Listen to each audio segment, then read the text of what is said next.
The Laugh in the Dark, October 24, 1943, 400 miles west of the Canary Islands. Mid-Atlantic 03:17 local time. The ocean is black glass under a thin moon. Aboard U-505, Captain Lieutenant Harold Lange lowers his binoculars and smiles for the first time in weeks. There, he whispers to his watch officer, pointing north. A single dim silhouette on the horizon. A tiny escort carrier, barely larger than a destroyer, escorted by 3 tin can destroyers. No fleet carrier, no heavy cruisers. Just the USS Guadalcanal and her screen, plodding along at 12 knots like a lost merchantman. Lange turns to the bridge crew. "Gentlemen, breakfast has arrived." Laughter ripples through the conning tower. These Americans are amateurs. They're sailing in a perfect circle, textbook anti-submarine search pattern, yes, but slow. Predictable. And alone. Down in the control room, the crew are already moving with the quiet confidence of wolves. Torpedo tubes 1 through 4, loaded with T3 acoustic torpedoes. Batteries at 90%. Depth 8 meters, periscope depth. Lange raises the attack scope, licks his lips, and begins the approach. He has done this 100 times. He is the hunter. He has no idea the roles have already reversed. The hunter becomes the hunted. Dawn breaks on the Guadalcanal.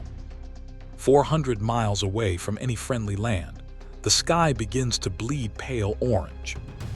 Aboard USS Guadalcanal, Captain Daniel V. Gallery stands on the open bridge, coat collar turned up against the wind. He hasn't slept in 36 hours. His task group, Callsign Hunter-Killer Group 22-3, has been chasing sound contacts for 9 straight days. 9 days of cat and mouse across an ocean the size of a continent. Below in the CIC, Lieutenant Commander Carl Swede Christiansen stares at the sonar screen. A sharp, perfect contact. Bearing 178, range 8,000 yards and closing fast. "Captain, he's coming straight at us. Arrogant bastard." Gallery allows himself half a smile. "Good. Arrogant wolves don't look up." On the flight deck, a single TBM-1C Avenger sits spotted aft, engine turning, wings still folded. Lieutenant J.G. Robert Stevie Nelson is already in the cockpit, helmet on, checking the arming switches on the Mark 24 acoustic torpedo cradled beneath the belly. The weapon everyone just calls Fido. A torpedo that doesn't need to be aimed. A torpedo that hunts by sound alone. Nelson thumbs his mic. "Flight deck, this is 8 Baker mic, ready in all respects." Gallery's voice crackles back, calm as Sunday coffee. "Launch when ready, Stevie. Bring me a U-boat for breakfast." The catapult slams Nelson forward. In 6 seconds he's airborne, banking south into the dawn. A lone Avenger against a steel shark that still believes it rules the deep. On U-505, the laughter has stopped. The American carrier just turned into the wind and flung a plane skyward with impossible speed. Lange snarls an order. "Alarm, dive, 150 meters." The klaxon screams. Men tumble down ladders. Valves spin. The deck tilts hard as 505 plunges for the dark. Lange doesn't know it yet, but the plane he just saw is already turning toward the exact spot where his submarine will be in 90 seconds. And it's carrying something the Kriegsmarine has never even dreamed of. The sound that kills, 3,000 feet above a vanishing submarine. The Atlantic is a mirror of fire and gold now, sun just clear of the horizon. Inside the Avenger, Stevie Nelson banks hard left, throttle firewalled, eyes locked on the stopwatch in his hand. 68 seconds since the U-boat dived. German-type IX boats dive fast, but not fast enough. In the backseat, Radioman Second Class Jack Rayborn is hunched over the sonar buoy receiver, headphones clamped tight. A green waterfall of noise on the scope. Then a crisp, rhythmic ping. Got him, sir. Screwbeats, bearing 175, range 2,100 yards and opening. He's running deep and fast. Nelson's voice is ice. Arming Fido now. Under the belly, the Mark 24 safety pins clatter away into the slipstream. Inside the weapon, no warhead bigger than a depth charge, but a pair of hydrophones for ears and a tiny brain that only understands one thing: the sound of a propeller. Nelson rolls the Avenger inverted, pulls the nose down until the altimeter unwinds like a screen. 800 feet. 600. 400. The ocean rushes up, black and endless. At 250 feet, he yanks the release. The torpedo drops clean, splashes, vanishes. For 2 full seconds, nothing. Then the Fido wakes up. It hears the frantic cavitating screws of U-505 running for her life at 180 meters. It turns. It accelerates. It begins to sing. Aboard U-505, the depth gauge needles past 160 meters and still climbing downward. Lange grips the periscope rail, sweat stinging his eyes. The American plane is gone. They're safe. There. A crewman's scream cuts the thought in half. Herr Kalu, acoustic torpedo, it's following us. The hydrophone operator rips off his headphones as if they're burning. A high-pitched mechanical whine, rising, falling, rising again, getting louder with every heartbeat. Lange's mouth goes dry. Torpedoes don't follow. Torpedoes run straight. This one is hunting. He has 4 seconds to realize the Kriegsmarine has no defense against what's coming. The crack that ended an era, 180 meters beneath the Atlantic. The whine becomes a shriek. Inside U-505, every man freezes for one impossible heartbeat. Then chaos. Captain Lieutenant Harold Lange lunges for the intercom. Both engines full astern, rudder hard left, blow all tanks. Too late. At 03:49:22, the Mark 24 Fido slams into the pressure hull just aft of the conning tower. 250 pounds of Torpex detonate with a sound that feels like the fist of God. The hull doesn't breach. It doesn't have to. The shockwave travels through steel like a lightning bolt, rupturing valves, snapping pipes, crushing the main induction line. Seawater explodes into the engine room at 200 atmospheres. Men are hurled off their feet. Lights burst in showers of sparks. The deck tilts 30 degrees in a single second. Lange is on his knees, blood pouring from his nose, staring at gauges that no longer make sense. Depth 210 meters and rising fast, uncontrolled. The boat is heavier than the ocean now. A voice from the engine room, raw with terror. Maskin and Ram flooded, both diesels dead, were sinking. For the first time in his life, Harold Lange feels pure animal panic. He has sunk 20 Allied ships. He has survived depth charge hell for 3 years. And now a single airplane, one airplane, has murdered his boat with a weapon that thinks. He grabs the intercom with shaking hands. Surface, blow everything. Surface now or we die. Compressed air screams into the ballast tanks. U-505 rockets upward like a cork, wounded, groaning, trailing a roaring column of white water. On the surface, Stevie Nelson circles at 500 feet, watching the sea erupt in a mountain of foam. A long gray shape breaks through, wallowing half awash. German crosses stark against the dawn. Nelson keys the mic, almost laughing with disbelief. Guadalcanal, this is 8 Baker Mike. Scratch 1 flat-top killer, she's ours.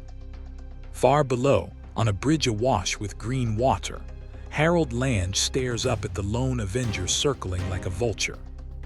His crew are already leaping into the sea, rather than wait for the boat to drag them down. The Hunter has become the prize. The prize no one was supposed to take, 0612, U-505 walloping on the surface. The Atlantic swells roll high and lazy, as if the ocean itself is savoring the moment. Harold Lange stands on the sloping bridge of his dying boat, uniform soaked, pistol hanging useless at his side. Around him, 77 men scramble over the casing, throwing rafts, tearing off shoes, some already leaping into the warm water rather than wait for orders. Lange's eyes stay fixed on the sky. That single Avenger circles once more, wags its wings almost mockingly, then turns north toward the tiny carrier on the horizon. He has never felt so small. 3 miles away, Captain Daniel Gallery watches the U-boat through binoculars and starts laughing, a deep, incredulous belly laugh that echoes across the bridge. "Swede," he shouts to his executive officer, "tell the destroyers to hold fire. We're not sinking that son of a bitch, we're boarding her." Every officer on the bridge turns at once.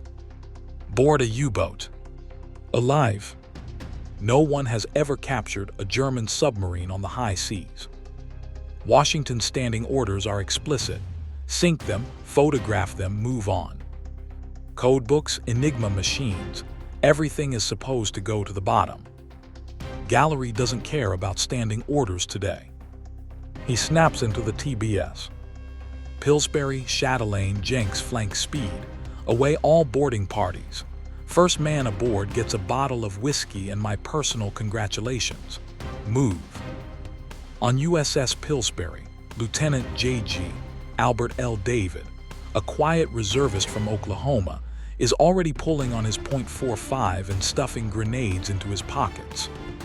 He has never boarded anything bigger than a fishing trawler in his life.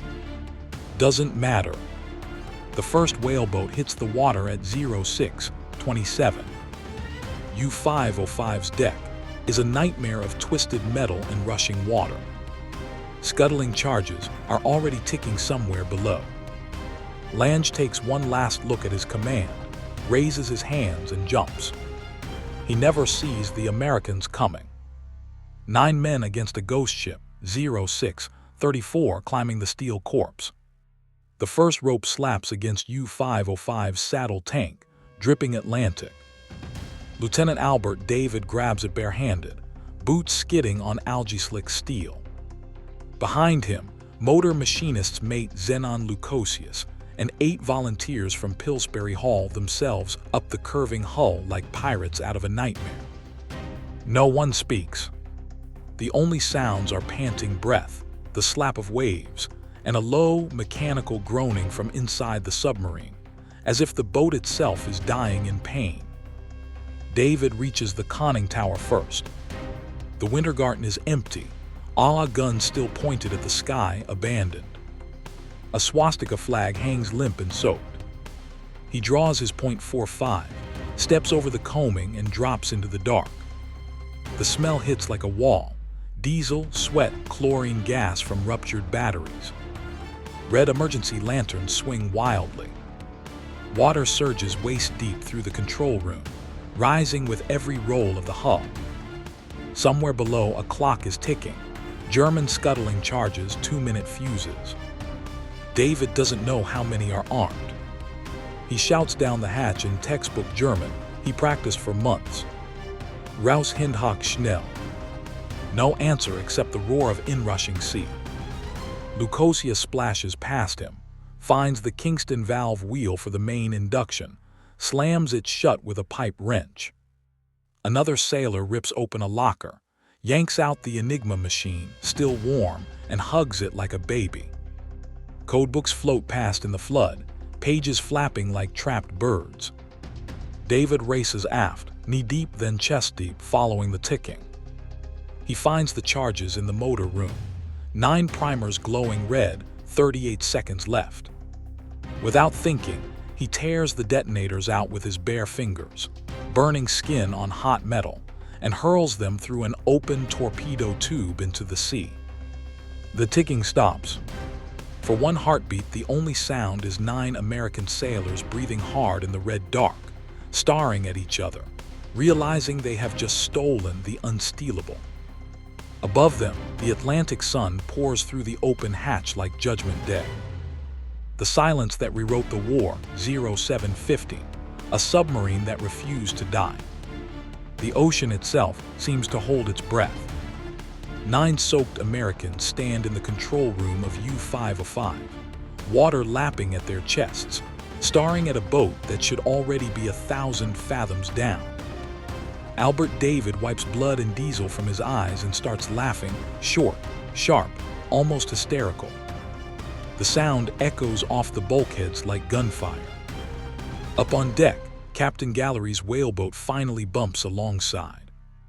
He climbs the saddle tanks 2 rungs at a time, revolver in one hand, megaphone in the other, still not quite believing the TBS reports. He steps through the conning tower hatch and stops dead. The periscope is still raised. Charts are scattered. A half-eaten breakfast of black bread and ersatz coffee floats in the wardroom. And in the radio shack, an Enigma rotor clicks softly to a stop, as if the machine itself is surrendering. Gallery whispers the only word that fits: Jesus. Within minutes, tow lines are rigged from USS Guadalcanal. Pumps roar to life.